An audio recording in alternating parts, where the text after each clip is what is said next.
First up with Kane Cornes, thanks to Sportsbet. I'm Sarah, Olle and Kane. St Kilda fans, they'd be forgiven for leaving Marvel Stadium a little early today, but that means they would have missed the greatest comeback from three-quarter time ever. 46 points in arrears, Ross Lyons' side were, in the end, 6-point winners. I mean, this was bonkers.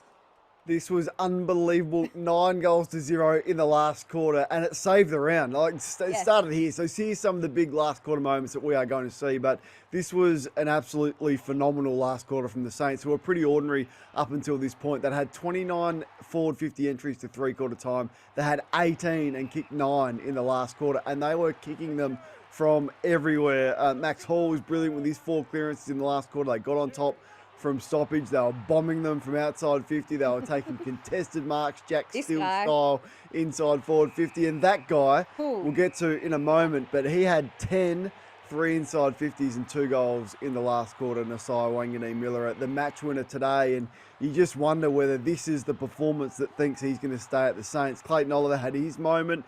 You get paid $1 million, Clayton. You want to do better than that.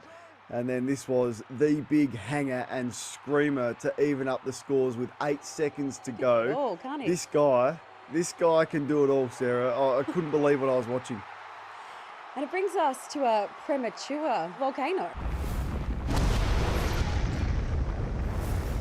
Well, what I'm going to show you is the worst 69 seconds in AFL history. So this is the worst 69 seconds in the game's history. So we've spoken about Wanganeen-Miller, so he's kicked that goal. This is the 666 warning. So I've timed it from the moment that free kick was paid until the moment he marks the footy inside forward 50. So just watch Nasai Wanganeen-Miller run around here with not one Melbourne player thinking, okay, he's the most dangerous player on the ground. So after he sets up, we're going to have to go and put someone on him. We're going to have to work out who is going to take responsibility for Nasai. Look at Jack Viney there. Look at Cozzy Pickett, him run past. Look at Bowie guarding no one in the hole. And they let Wanganeen-Miller mark the footy inside forward 50 with no one on him. It's the worst 69 seconds I've ever seen. And you just wonder about Simon Goodwin and what that means for him, just in terms of the challenges that he's had with his coaching, and whether they're sitting back going, gee, is he the right man after not only this year, but the mistakes that were made in this last quarter.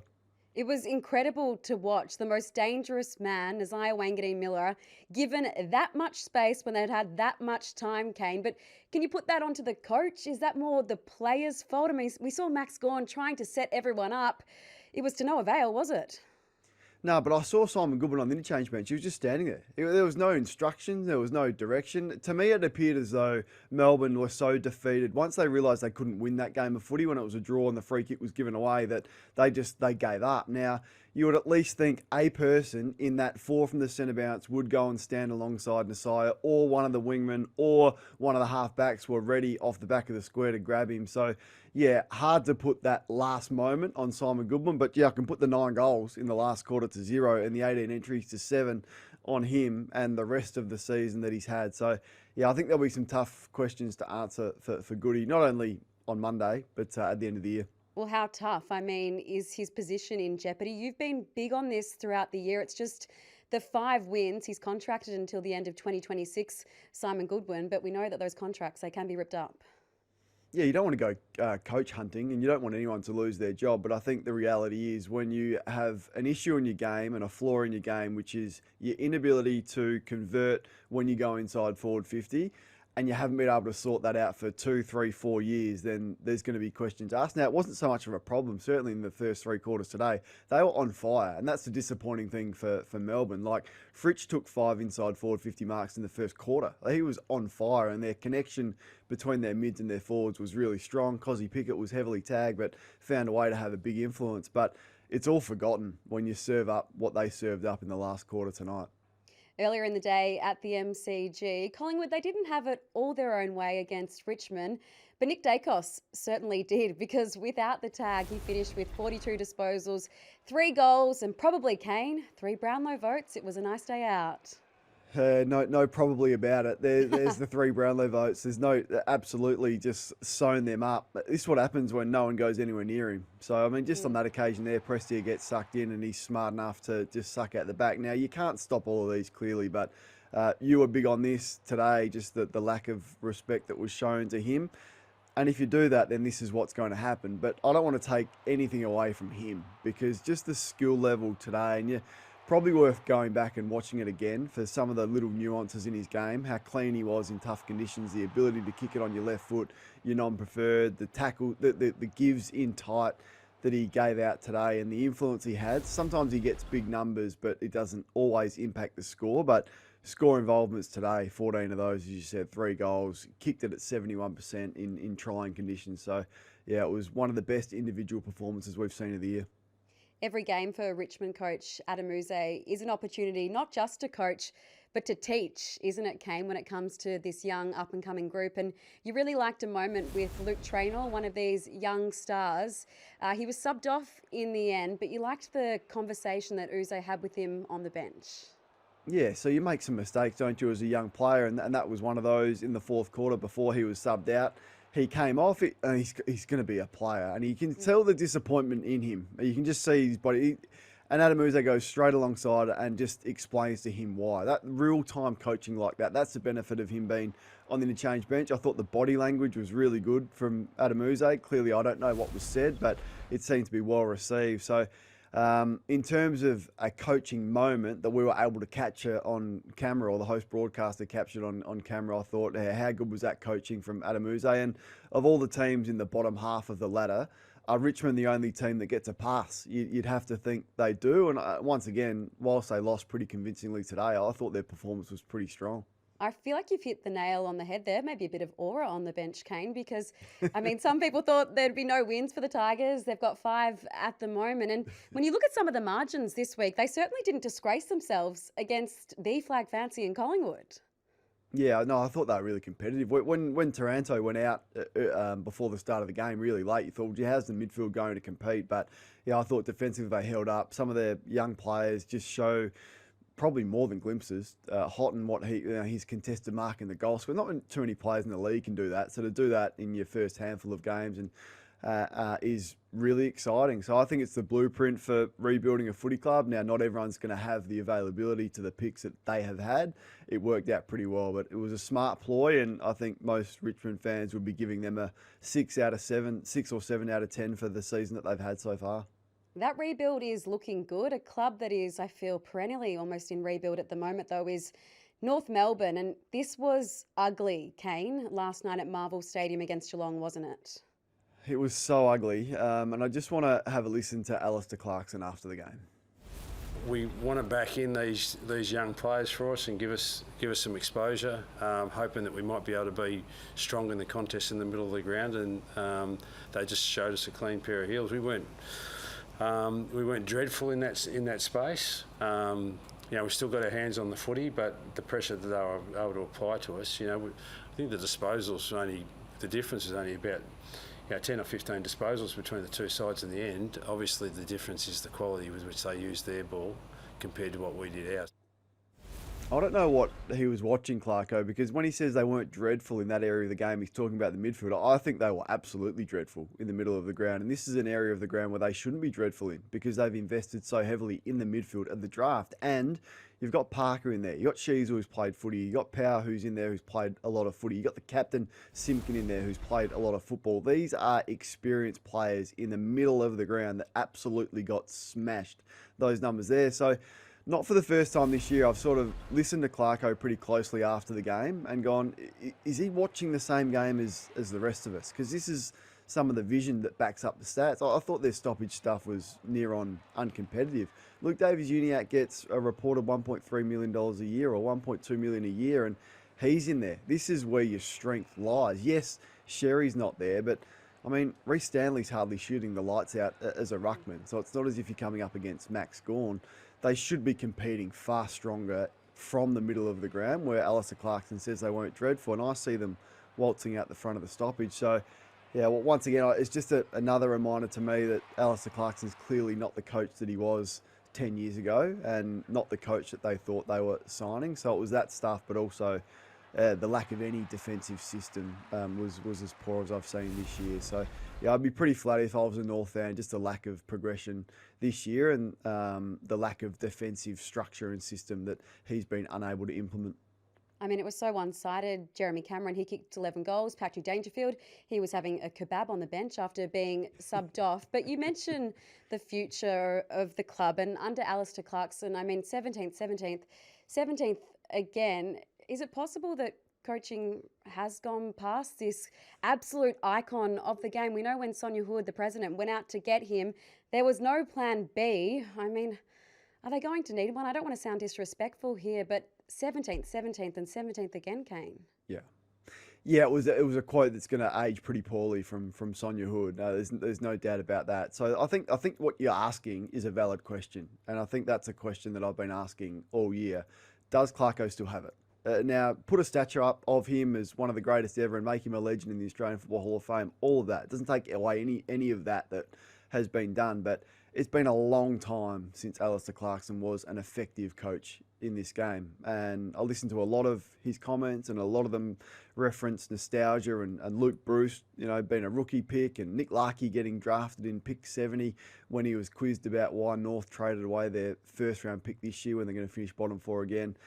It just makes no sense to me. And if I'm a North fan, I just don't want to hear that. I want to get caught up in why hasn't there been an improvement in the defensive aspects of our game, conceding 100 plus 10 times again this year. And some of the stuff that we saw was uncompetitive. So I think what you're asking is a valid question. I don't think they'll make a change with him with 2 years to go after this one, but I think John Longmire or a coach like that with a really strong defensive game plan and some high standards could have an immediate impact with all of the talent that North Melbourne have had access to. When it comes to the race for this year's flag, it's all about timing and peaking at the right time of the year. I feel like the Adelaide Crows are timing their run to perfection. And when it comes to building a premiership list, Kane, you've got to nail the draft, but you've also got to nail the free agency and trade space.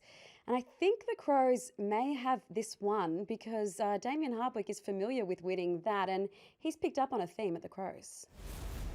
Well, I think we're probably underestimating Adelaide a little bit. They had, as far as I was concerned, the best recruiting class of last year.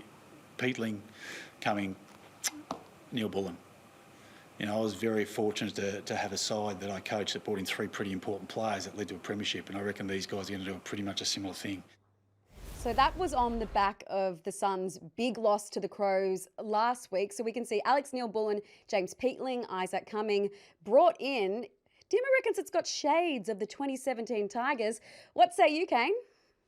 Yeah, and you couple that with the previous years before that as well. What Dawson's been able to do, what Rankin's been able to do. So you've got to stack it year on year, don't you? And what those 3 that you've identified there have brought is the versatility. Neil Bullen's in a rare form. Like his game last week against Gold Coast was the best game I've ever seen him play, let alone for Adelaide. Peatling is playing the defensive accountable run with role. He's a hard unit. And Cumming didn't play, of course, but gives them that flexibility wing or wherever you want to play him, to be fair. So they're stacked, but let's give Matthew Nicks credit. I think he's the coach of the year. There's no doubt about that for me with the improvement defensively from Adelaide. I look at the way that they structure up behind the ball. There is a flawless system where they do not allow any of the opposition force to get in behind them. So they always have an Adelaide Crows player between the last opposition player and the goal. And then there's always the Adelaide extra that come in and help at ground level. So their defensive system's flawless. Their midfield has depth. They have the star power that they need with Thilthorpe, Dawson and Rankin. And then they have pretty relentless role players who are so physical. We saw what Saligo's done, what Berry's been able to do, and then everyone comes along for the ride. So finished top 2 home finals at Adelaide Oval. Perhaps see you on grand final day again. It was a weird start to Ken Hinkley's last showdown, wasn't it, Kane? I mean, what was Miles Bergman doing? He got very confused, didn't he? How does this happen? I'm trying to wrap my head around how you could be so zoned out that this could happen. I don't know. I don't know if I've ever seen that before. Clearly, the odd occasion a player kicks it the wrong way under pressure. This is the first centre bounce clearance of the game. He's kicked it 55 the wrong way and laced out an opposition player in there, 20 metres out from goal. So I don't know. Miles Bergman is a player who has accepted big money, and we're talking big money. Perhaps Port Adelaide's highest paid player ever. That's the sort of money he's getting. Him and probably Connor Rosier are in that bracket. Zach Butters will overtake it if he re-signs. But there's the form since he did that 2-year deal and it's been fall off a cliff sort of style. So I was disappointed in his lack of resilience with the Isaac Heaney stuff a little bit earlier on in the year, and that one's just a bizarre situation where it just says to me that they weren't locked in from the start of the game, which you need to be against good opposition in a big showdown. They say that old habits, I should say, die hard, and that was potentially the case for the Giants skipper in Toby Greene. The Giants have accepted his one-match ban for this incident involving Swan star Isaac Heaney. I mean, it's a big game coming up with big consequences. His side face the Western Bulldogs at Marvel Stadium, and his absence is going to compound the injuries to Josh Kelly and also Jack Buckley. This was ordinary, wasn't it? Yeah, it was, and look, there's no player that I love more than Toby Greene, and there's just the balance. So it's 10% too far. So I love the halftime stuff with Papley. I just love the competitor that he is, the leader that he's become. I think it's one of the great football stories from the issues that he had with off-field stuff and discipline on the field and his ability to turn it around and be an all-Australian captain. It's a great story. On that occasion, he's let his side down badly because there was just no need for it. He was probably got his ego hurt a little bit with Heaney brushing off the tackle, and he's come in for extras. But without Buckley, without Kelly, without Greene, against a team that is vying for that spot with them in the 8, the Western Bulldogs on Thursday night, it's a hammer. But I'm not sure they can win without those three now under the roof at Marvel with Darcy and Norton in the form that they are in. So, yeah, that's a big one, not for the first time where Toby's hurt his team. And I wonder whether the captaincy and the leadership stuff just needs the weight taken off his shoulders with that. I think Tom Greene at the age of 25, the way that he's starting to lead, he can be the Giants version of what Noah Anderson has done for Gold Coast next year. So I think probably now's the time at the end of the year for Toby to shake hands with Tom and say, it's yours, and then I can focus on my footy and finishing off the next 3 or 4 years of my career without the leadership burden. Time now for the temperature test, thanks to Sportsbet. And Kane, I'm surprised to see the Lions, you've still got them running hot. This is despite their 66-point loss to the Gold Coast Suns. Riddle me that. Well, Damien Hardwick said every good team gets a kick in the you-know-what. So I think this is just the Lions' little kick in the you-know-whats towards the back end of the season. They've been up for a long time. That's happened. I'm not going to be writing off Brisbane after one really poor performance. I thought Chris Fagan spoke very well after the game. Said, look, this is just not us. Fortunately, we don't play like this very often. So I'm backing them in to respond with a tough finish to their season. And then the rest is pretty much unchanged. There it is. It's down to 9 clearly officially now. And we'll see how this goes with some big games, 4 big games in round 21, which I'm looking forward to. Kane, it was a weird weekend of footy, and I thought it was going to end in a draw at one point today, but St Kilda, thank God for that last quarter, because it was strange, wasn't it? And if I can just get a Wanganeen Millerer doll. We need one. We need the bobblehead. For next week. We can sack Rosie, and we can get a Naz for next week, if that's all right. And we'll keep can it your in a people St Kilda speak to my jumper people? for this point in time. I'll get my people to talk to your people, and we'll see everyone else's people this time next week on First Up with Kane Cornes, thanks to Sportsbet. He's got the Saints scarf on. It's all going a bit mad here. Saints. We'll see you next week. What's gambling really costing you? For free and confidential support, call the number on the screen or visit the website.